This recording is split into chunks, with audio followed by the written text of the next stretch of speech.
Ես մի այսպիսի խնդրանքներ հարկելի գործընկեր լրագրողներին վերդան հիմա մի քանի բառով կներկայացնի նաև այս իրավիճակը, բայց ինքը ճնշվում է եւ իրեն շատ այսպես ճնշման է ենթարկում։ Դրա համար մի քիչ հեռավորություն ազատենք, այնպես անենք, որ իրեն նեղություն չլինի, հա։ Please Գրետա։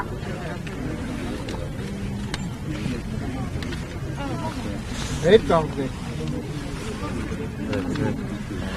is nauseating how during a rapidly escalating existential climate emergency, yet again the annual COP meeting is being held in an authoritarian petrostate that has no respect for basic human rights whatsoever.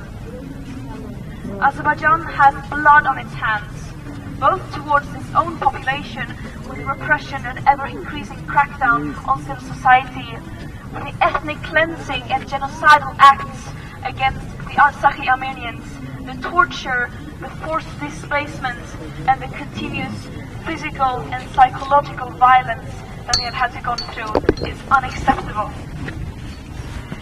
And that Azerbaijan is a country heavily dependent on fossil fuels that is planning to expand its fossil fuel production and expansion, not to mention it's exporting huge amounts of fossil fuels to Israel and is therefore a fundamental part of the Israeli war machine and genocide. It should not be possible for a state like Azerbaijan to commit ethnic cleansing and not be held accountable. But now, that violence is not only met by silence from the world, Azerbaijan is also given the platform and legitimacy on the world stage once again to greenwash, peacewash and whitewash their extreme human rights abuses. When we say climate justice, we mean justice for everyone. We cannot pretend to be caring about the climate and environment when countries like Azerbaijan, that is responsible and complicit in ethnic cleansing and genocide, gets to set the agenda. A country that obviously has no intention of doing real climate action. We cannot have climate justice without social justice, and we cannot have social and climate justice without demanding justice for all marginalized groups, including Armenians. It is despicable and gut-wrenching that the world is continuously silent with these military aggressions and these horrific acts that Azerbaijan is guilty of. We urge everyone who can to speak up against this and to demand freedom and justice for all those affected by this. And we urge international media and those in power who are in Baku to go and visit Armenian hostages and demand an immediate release to all political prisoners, prisoners of war and hostages.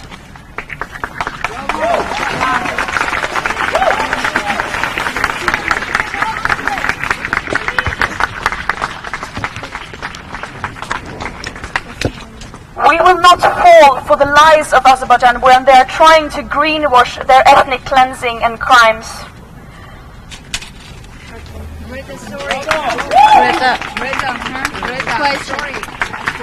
Is it done? Are there more speeches? Are there speeches then?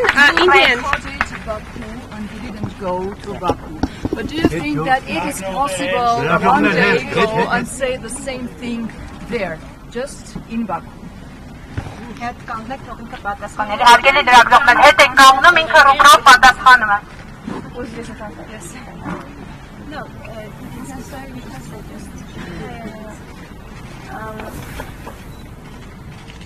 I mean, that's not, but can you use Միկրոֆոնները հետ տարեք, թող ինքը ռոպրով պատասխանել։ Մի ճնշեք այդքան մարդուն, հետ կանգնեք։ It might be, that is not up for me to say. But what is absolutely clear is that morally I cannot justify going there, legitimizing their desperate attempts to greenwash their ethnic cleansing and their aggression as it is now. And it is shameful that civil society has been so silent.